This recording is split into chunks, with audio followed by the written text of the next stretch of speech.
We'll be saying Tehillim, those who want to join Pesach by Pesach. Perek Lamed. Mizmor She'engas Abayis Lavi. V'to Adonai ki ginsani v'lo simachto ivali. Lo Elohai she'ati lecha tekoeni. Lo Elisa min sha'ol nafshi yizay miyadibor. Samur Adonai chasida v'hodu zever kacho. Rega b'yakov chayim b'yisonov v'rev yam b'echid l'bo givinov.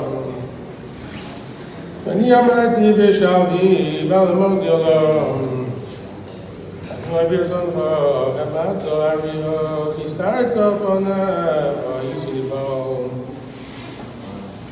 ולך אדוני יקרב ילדנו יסחנון מבצע בדמי ברידי שחס היו חפר היגיד עמיתך שמע אדוני חנני אדוני יהיה חזרי After Mispudil Maholi, we don't let some minutes to drink her. My is a record of Babylon, Yidam, and Loyal Hadi, and Lamadeka. Half Gimel. We wanted to be that another week of Esar.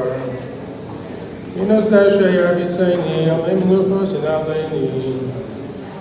She is Shabbat, and came back the sad, and the man Shmo. Yam ki eila b'geit samavez lo yibra k'yanta imadi shivtacha mishantecha hemin achamuni tarach l'fanei shulchan neged zorai dishanta b'Hashem en roshi kol sirvayam achto b'chazeh yidavuni kol yemei chayoy shadives Adonai yorech yamim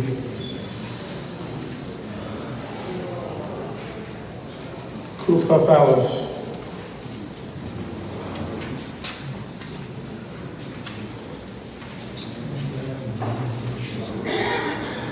Shir Lamalas Asoy Nail Yarim Miyayin Yabo Ezri Ezri Meim Adonai Yosei Shemayim Yivoretz Yitein Lamod V'glecha Al Yanum Shomecha Hinei Lo Yanum Lo Yishan Shomer Yisrael Adonai Shomecha, Adonai Tzilcha, Yad Yaminecha. Yamam HaShemesh Lo Yakegav Yareya B'Laylo. Adonai Yishmarcha Mikol Yishmor Es Nafshecha. Adonai Yishmor Es Esav Ulecha Me'atav Yad Olam. Kuf Lamed. Shir Malav Mimam HaKim V'Siv Adonai. Adonai Shima B'Koli Ti'eno Zecha Kashuvos L'Kol Tachanunoi Im Avonos Tishmaya Adonai Mi Avonos Kim Chas L'Chol Man Tivorei Kibisi Adonai Kibsa Nafshi V'Libara Hachalti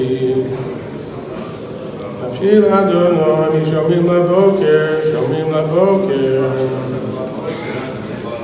Yisrael El Adonai Ki Im Adonai Chesed B'Kei Mofedos Yiteh Yisrael Mikol Avonosai Kuf Mem Beis Maskil L'David Yosef Amorot Tefillah Koli El Adonai Yazar Koli El Adonai Yeschanon Mishpach L'Fanav Sifi Tzorasi L'Fanav Agi Nisa Tevel Agruchi V'yata Yedata Nesivasi V'razu Alei Tamnu Fatli Eit Yamin Reiveni Makir V'abanos Mimeni Ein Doresh L'Nafshi So Akdi Elecha Adonai Amardi Atom Aksich Al Ki B'Eretz HaChayim Shiva Vinasiki Dalos Miod Hatzileni Meirot Ki Amtzu Mimeni Hatzia Mimazgen Nafshi Lo Deser Shmecha V'Yakir Tzadikim Sizik Molo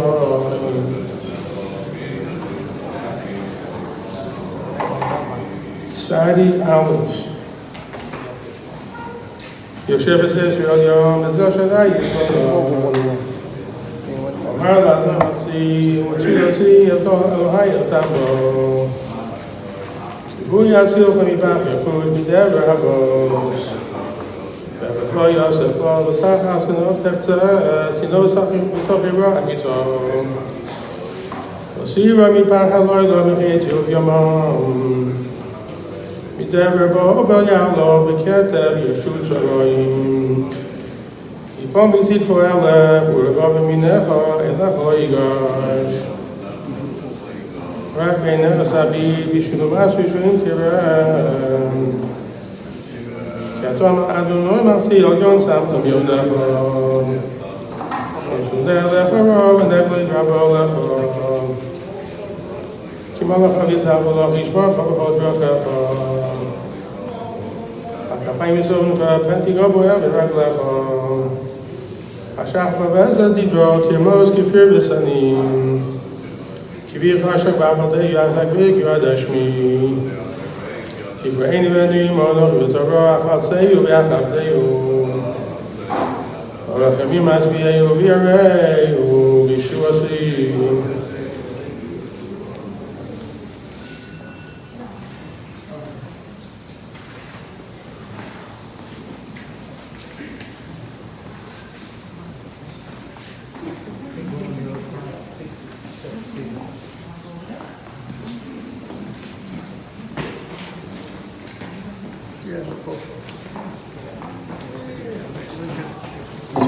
Is your wife coming in? Should be. I don't see. Where's the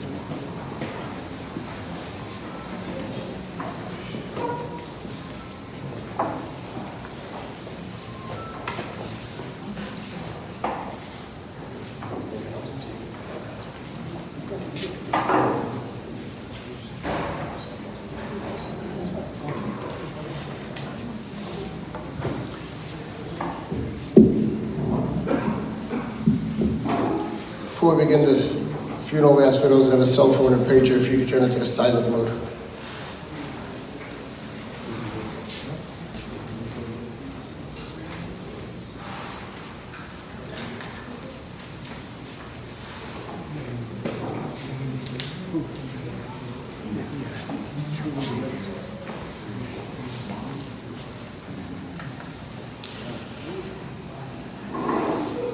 Mizmor LeDavid.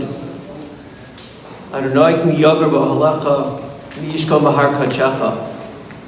Holech tamim upoel tzedek dover emes bilvavo. Lo rogal al lashono lo asa l'riyehu ra'a. V'cher lo nasa al krovo. Nivze be'enov nimas es yuri Adonai yechabed. Nishbal l'hara v'lo yamir. Kas b'lo nasa al maneshech. V'shochad al naki lo lokach. Ose'ela lo yimot la'olam. Mizmor to David. Hashem, who may dwell in your tent, who may dwell on your holy mountain, one who walks in purity, does what is righteous, and speaks the truth from the heart, who has no slander on the tongue, nor has done harm to a fellow, nor cast disgrace towards a neighbor, in whose eyes a contemptible person is repulsive, but who honors those who are in awe of Hashem, who swears truthfully even to personal hurt and never retracts, who does not lend money or interest nor take a bribe against the innocent. One who does these things shall never falter. It's very meaningful that this Kavod Acharon for Eliezer Schneier Zalman Ben Harav Pesach Halevi is taking place here in our yeshiva. This was Eli's second home. He came here to school in 1993 as a 14-year-old and in many ways never left. Now his son Yosef is a student here. He was very proud of that, and we are too. Because we are now in the month of Nisan, we are limited today in our ability to give regular eulogies. It's going to be a challenge, given the tragedy of this loss, to observe this halacha properly, but we will do our best. The speakers today will be Rabbi Tzvi Haskell, a Rebbe in our yeshiva, very close to Eli and his family. Rav Pesach Greenberg, Eli's father. Tzvi Nathan, Eli's brother-in-law. Yedid to Shabbat, Eli's Yedid Nefesh.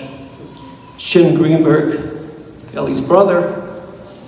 I will follow with a few words. And then Rabbi Kuttner, who worked closely with Eli for many years here and is the Baal Tefillah for the Yomim Noraim, who Eli loved very much, will say a kapitel Tehillim in place of the traditional Kel Mali, which is not recited in the month of Nisan. Rabbi Haskell.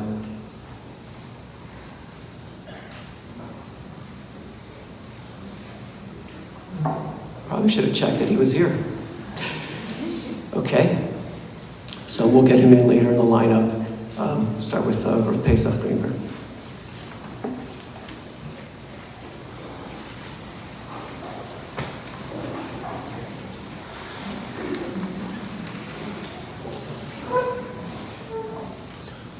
One doesn't say thank you. It's Hakaras Hatov to Eli, to everybody came. Difficult time.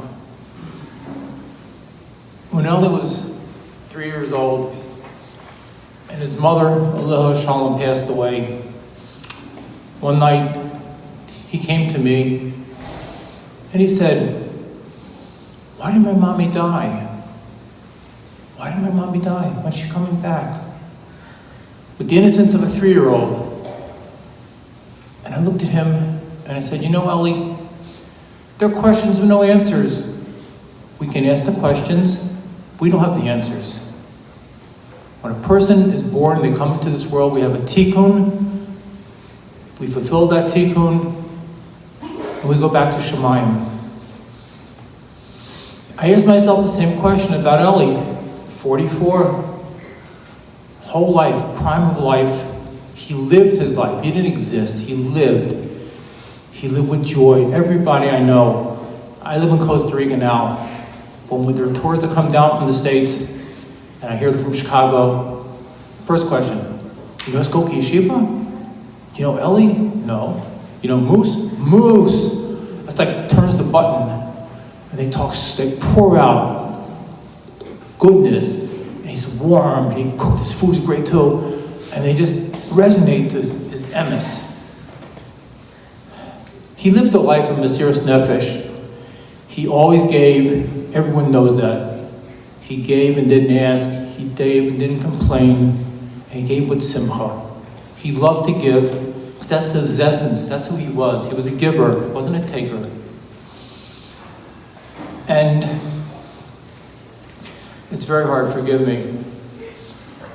I tried to, after he passed away, I tried to realize I'd probably talk and what I say. And I would think that quintessentially Eli was a mensch. Eli was a mensch. I know when I come to visit, he gets up at 6:30, he's out the door.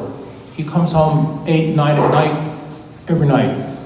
Tired, long day, but he produced. He produced.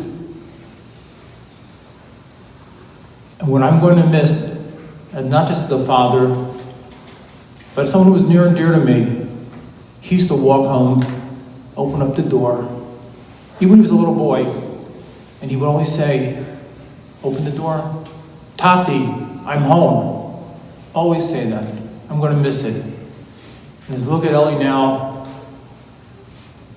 I know his neshama in Shemayim, after completing his tikkun in this world, only after 44 years of being with us, he's saying, "Tati in Himmel, Tati, I'm home."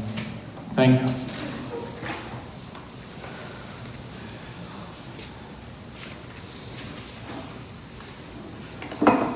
Rabbi Haskell.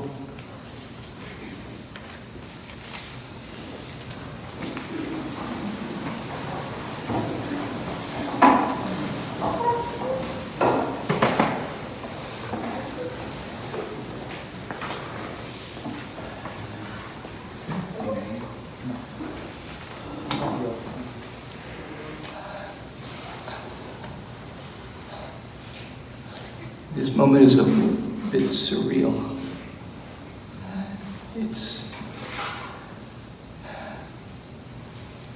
Somebody would have told me that one of the fringe benefits of teaching here for a while is these kind of moments. I don't know what I would have done.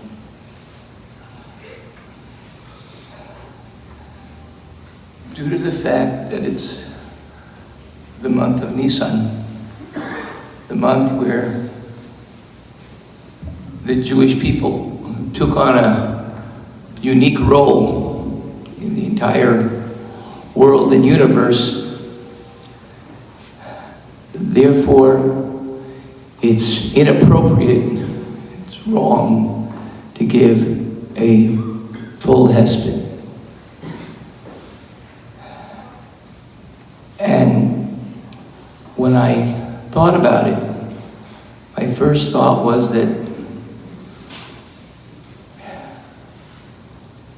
with the many hardships that Ellie had, starting at such a young age, my first reaction was that another thing has been stolen from him.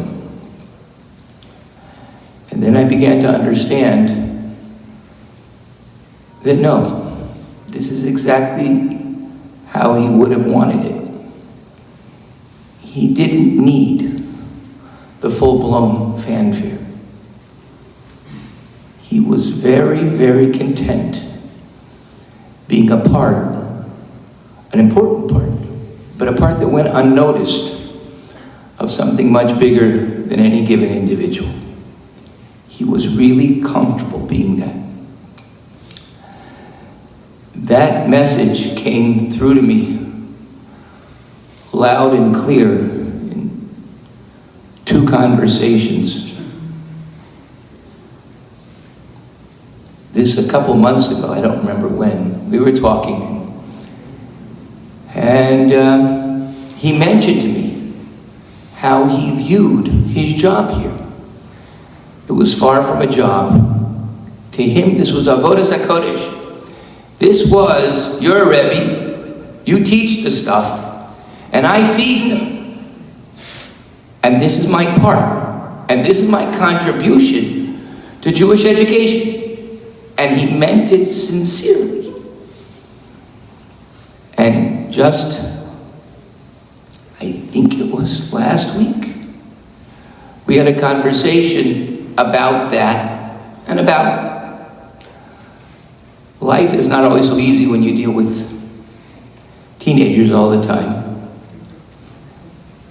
And he mentioned to me, but the conversation that we had could have literally been a conversation that I would have had with a man wearing a white shirt and a tie and a hat and a jacket and the whole 9 yards.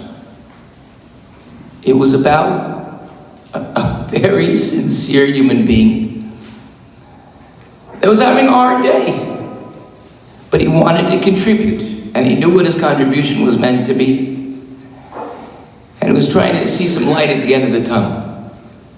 A conversation that I think every Rebbe's had, every Rebbe's heard. But I was astounded, because I was talking to the cook, and I realized that, no, he wasn't just a cook. He was part and parcel of of a system of chinuch, and that's how he viewed himself. So, therefore, his frustrations were like everybody else who works here and is trying to figure out what their contribution is.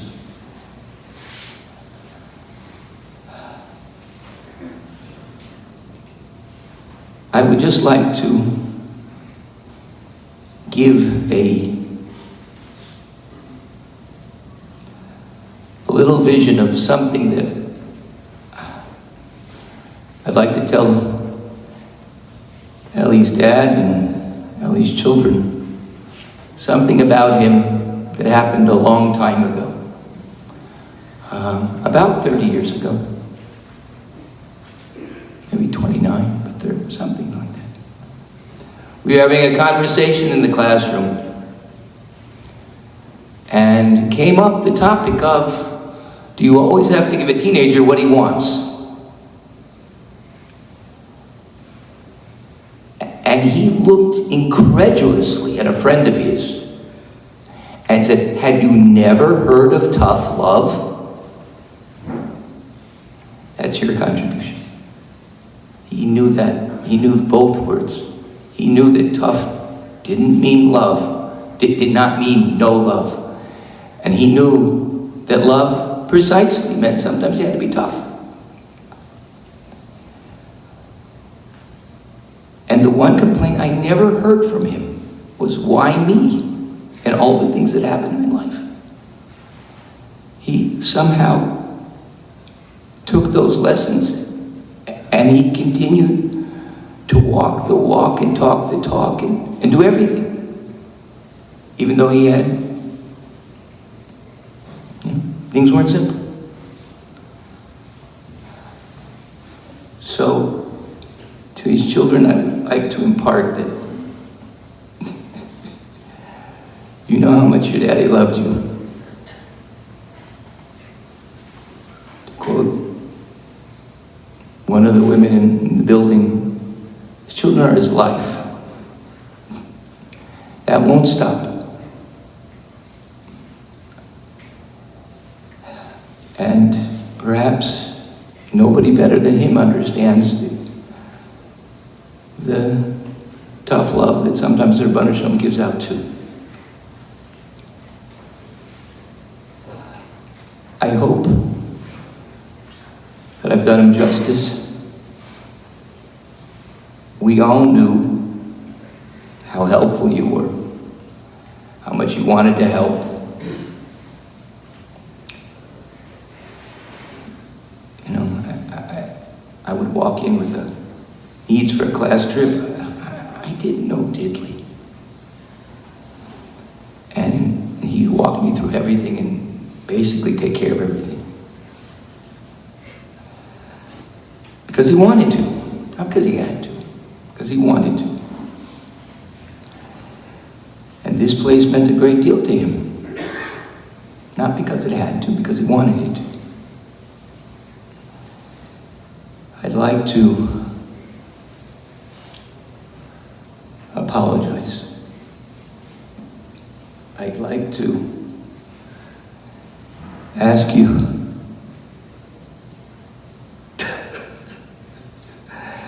Mechila for when we didn't show enough appreciation for everything you were willing to do. When we came to you with requests that basically sounded like I needed to be well done, I needed to look not really nice and be impressive, I needed to fit budget, and I needed to be done tomorrow. And maybe like tomorrow is a bit of an exaggeration, but 2 days I don't think was. And I'd like to, a special bakashas mechila on all the food that we put in our mouths, that you put so much TLC into, that we didn't thank you enough, and we didn't take the opportunity to thank the Rebbeinu Shalom enough for that food. Because on both accounts we shortchanged you.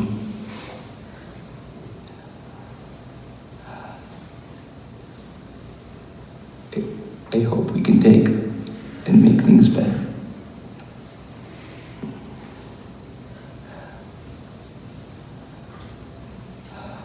Thank you.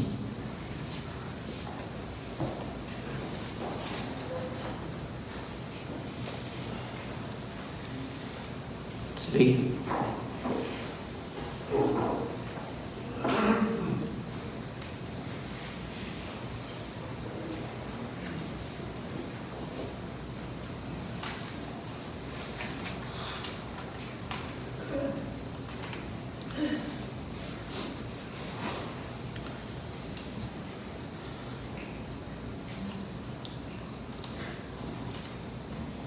Almost every person here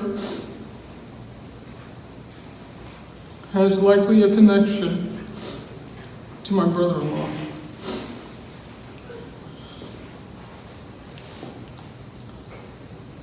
A Tahara, a Cubs fan, a chef, a gun enthusiast, an uncle, a father,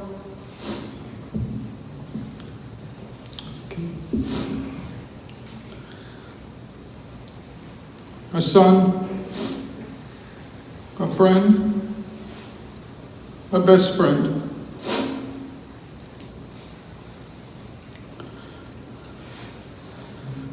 It's always devastating when Hashem decides to take his wisdom beyond our understanding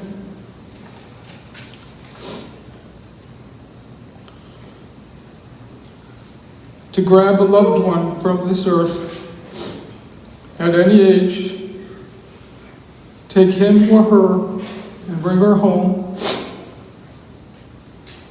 It's unfair that Ellie is not here. We had absolutely no warning. 3 short days, and you're gone. We sit in this massive yeshiva where tremendous gedolim have learned, toiled, left the grounds and spread their knowledge to other places.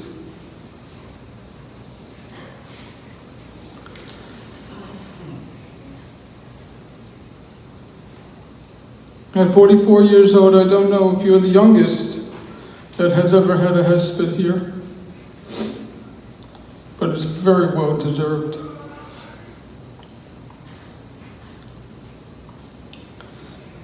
You deserve it. There's no words that we say here today will justify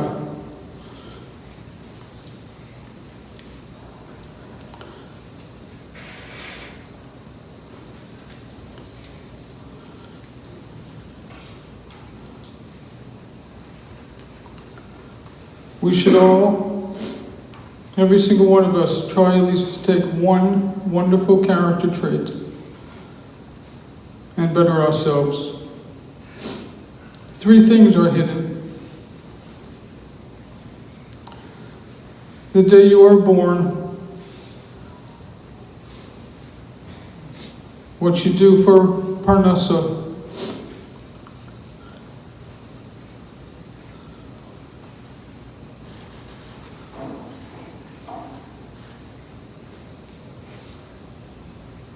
and the day that you perish.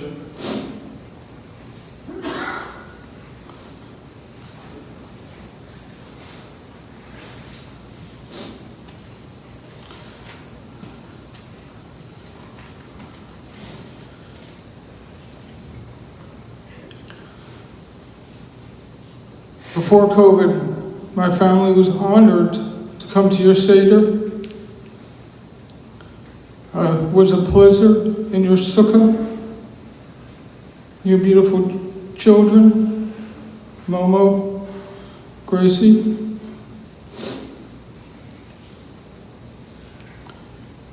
Your amazing hospitality was unmatched.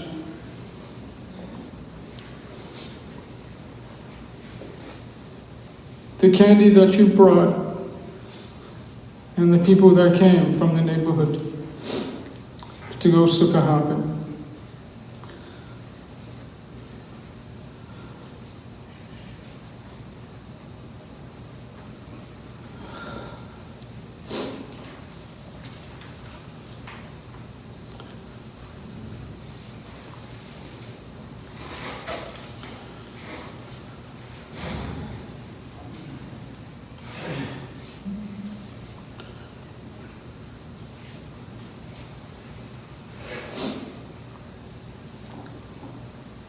Thank you for taking me shooting.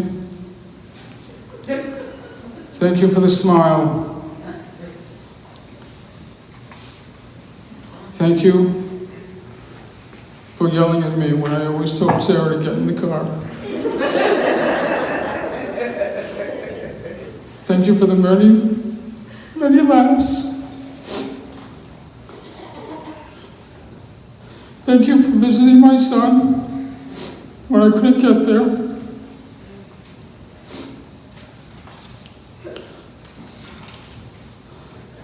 I ask of you just one favor.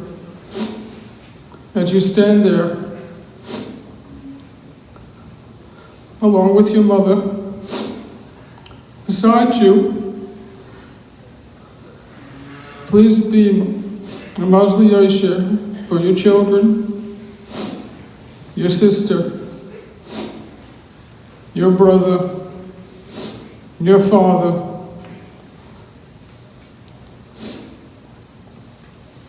They need your help. We love you, Ellie. Thank you for being my brother-in-law. Every person in this room is better in this building because you were here and you touched their lives.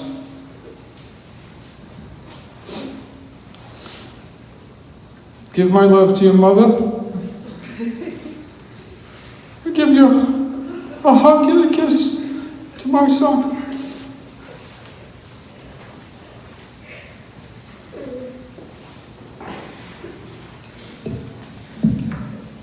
You did, Joe. Shabbat.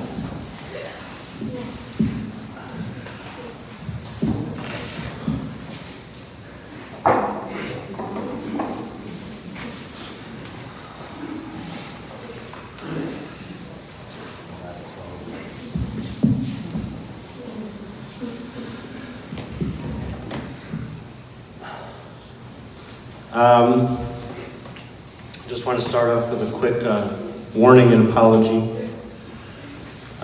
The filter between my brain and my mouth is pretty worn thin at this point. I apologize in advance for anything that I might say that would seem a little inappropriate. But I think if we're all being honest, that's what Ellie would want anyways, a little inappropriateness.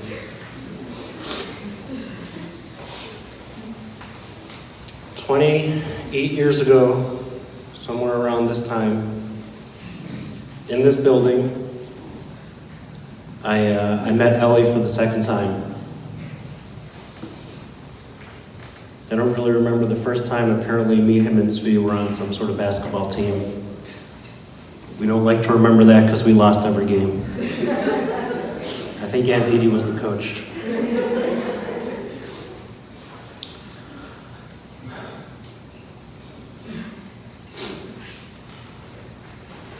I was unhappy with my living arrangement here in the dorm.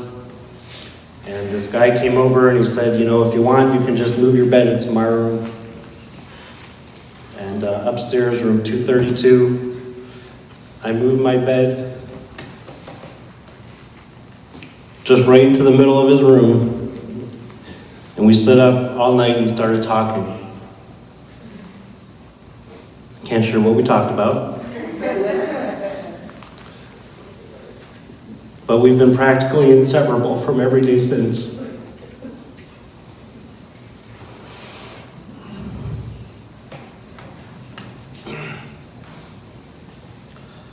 Ellie was a special kind of person.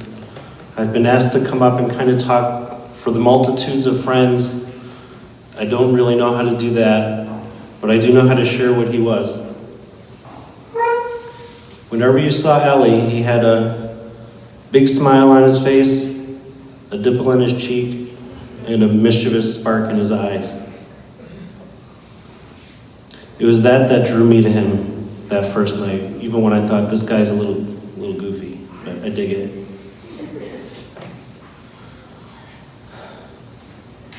He would come spend every Shabbos at my house. We would spend every Yom Tov together. We went to Israel together, based measures together for a little bit.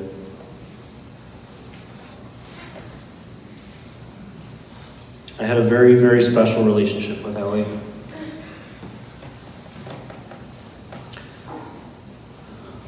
I'm lucky to have a few friends in my life that I consider brothers. One of them I was talking with a couple months ago, and he mentioned to me, says, you know, Deej, he goes, I don't think I have any secrets from you. He goes, I think you know everything about me and my life. And I was thinking about that over this past Shabbos, and I was thinking about how that's true too, but for me, since I've been 15 years old, I've had no secret from Ellie. There's nothing that I couldn't come talk to him about. There's nothing that he didn't feel he could come talk to me about.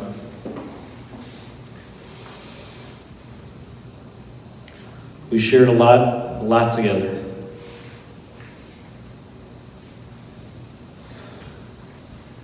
I'm sure I had a whole bigger speech in my head, but today I just kind of stand before you as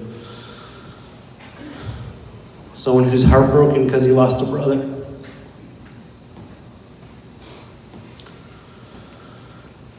I just want to ask Mechila, on behalf of me and all of our friends, Ellie, anything that we've ever done, we didn't appreciate you enough. We'll do our best to look after your family, raise them as inappropriately as you would have liked.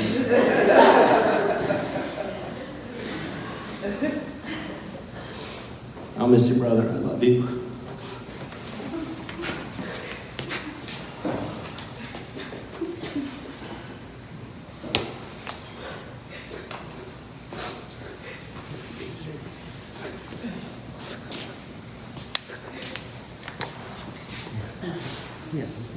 Call on Shem, Ellie's brother.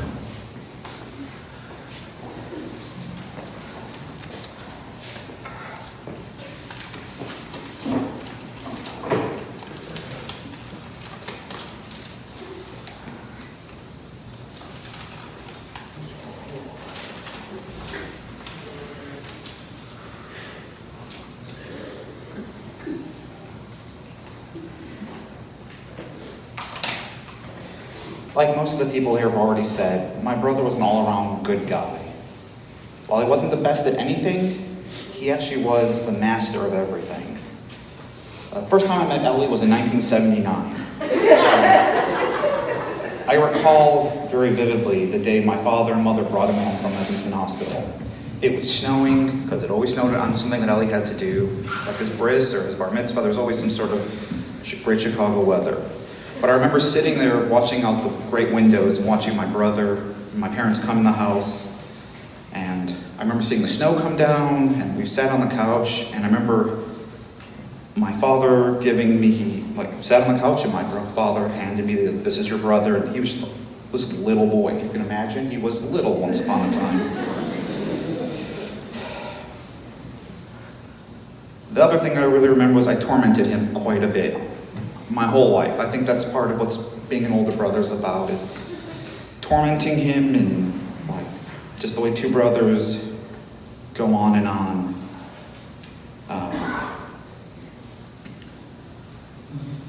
He never really complained about it. I think he just accepted the fact, he's my little brother, and that's what little brothers' jobs were, was just to be accepting tormented.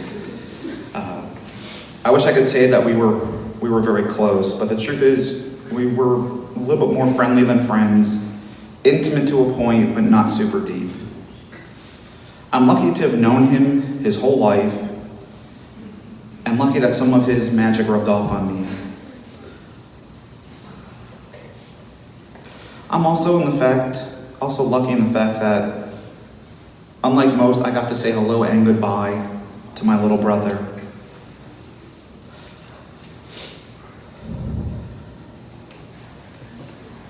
Joey, Gracie, the coming days, weeks, months, and years, they're going to be trying ones. But know that they're people who love you and support you both unconditionally. We're all a call or a text away. And Ellie, it's still just surreal to me. I keep waiting for him to come through and be like, I need a cigarette, I need a light.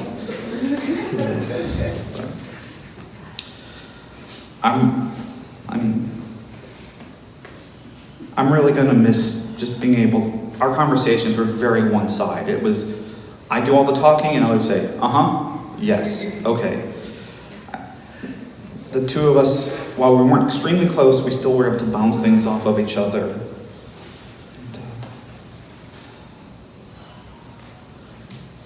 I'm gonna miss you, and that's all I can say.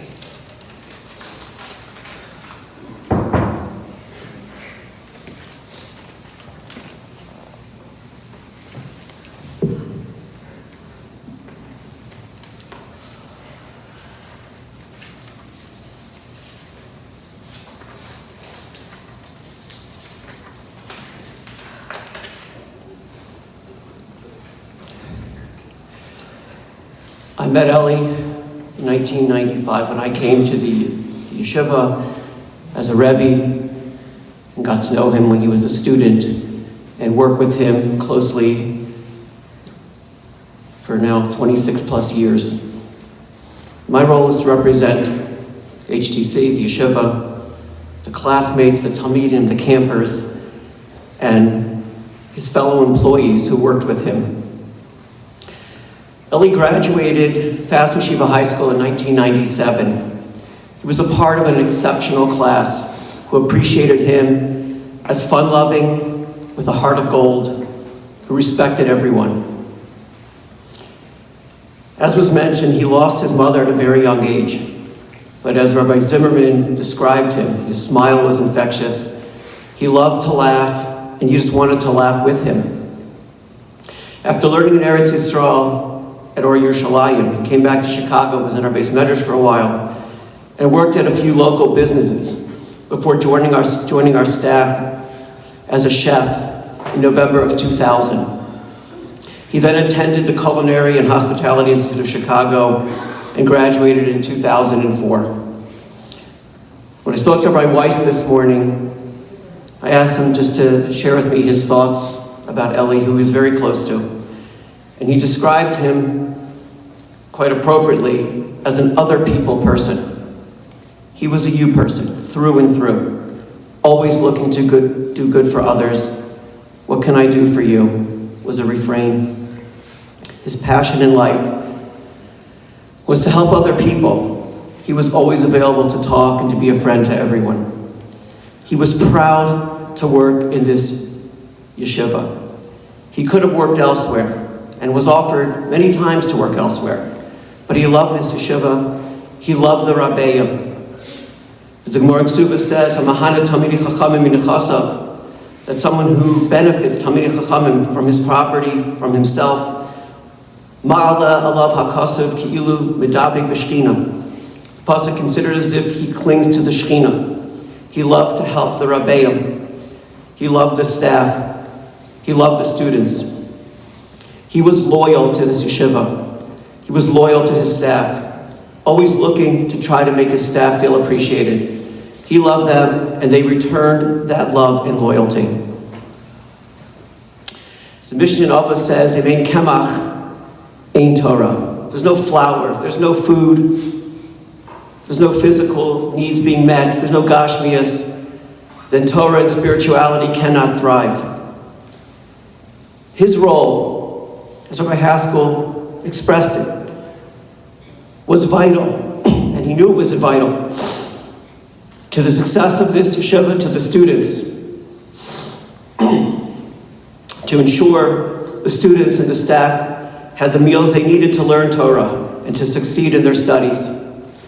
This was his avoda, and he did it mahadrin min mahadrin, with skill, dignity, grace, behind the scenes without fanfare.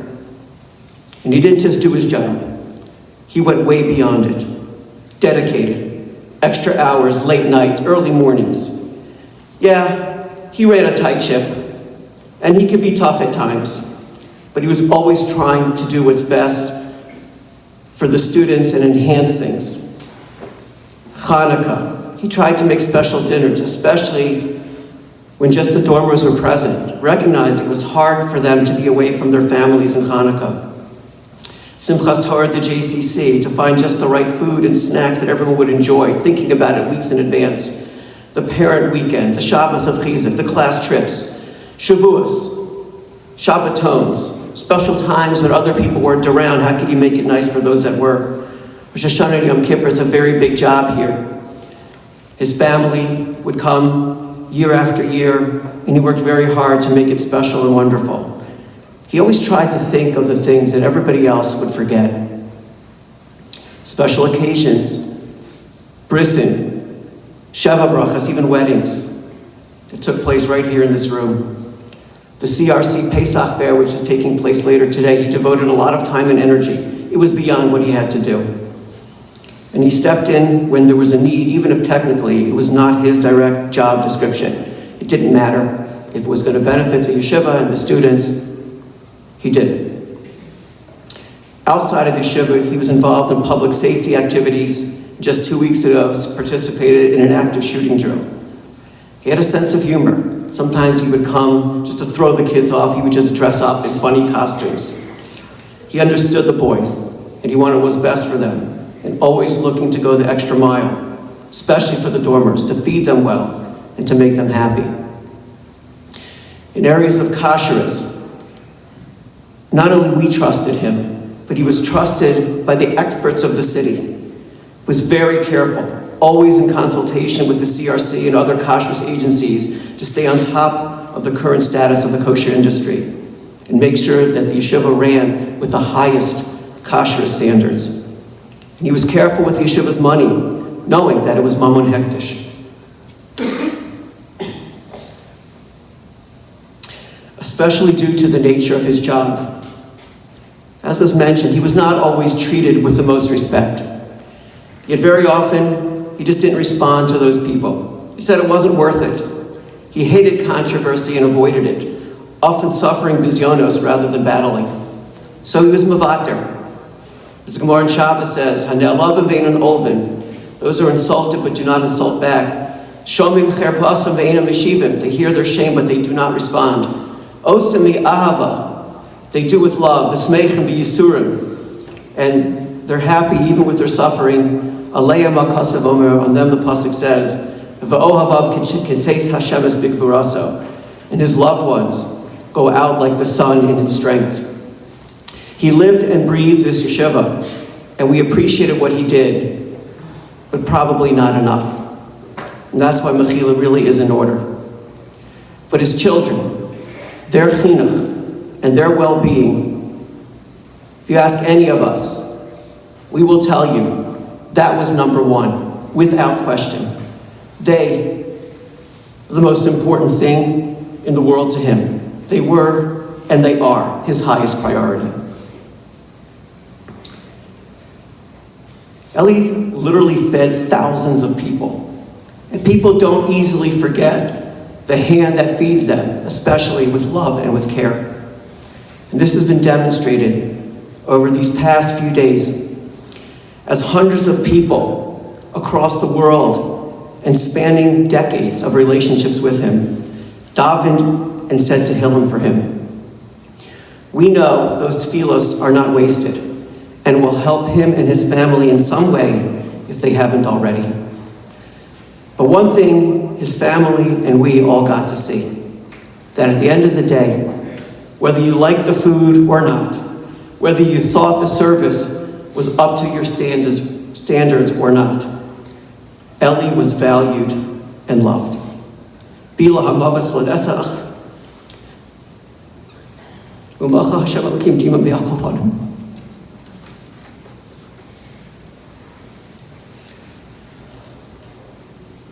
Ask Simcha to come up and, ask Rabbi Kutner, please, to come up in place of the Kel Mali, which normally we would ask him to say some Tehillim.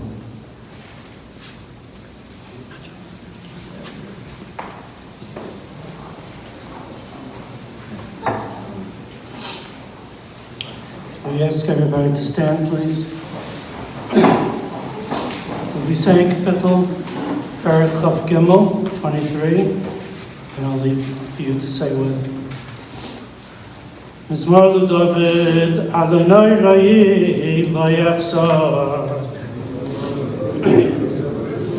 B'nois sheyar b'tzeini, Amei menuchai sinah leini. Nafshi yeshayvev, Yanicheni b'magdei tzedek, L'man shemai. Gam ki elech b'geit al-moves, Lo yirara, Ki atoi modei. Shivtecha u'mishantecha, Eimo yinachamoni.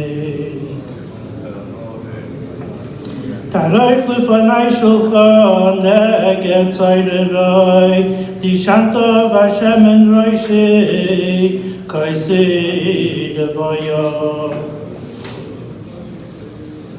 Achtai v'chesed yedefuni, Kol yemei chayoi, V'shavti b'veis Adonai, Li'orech yomim.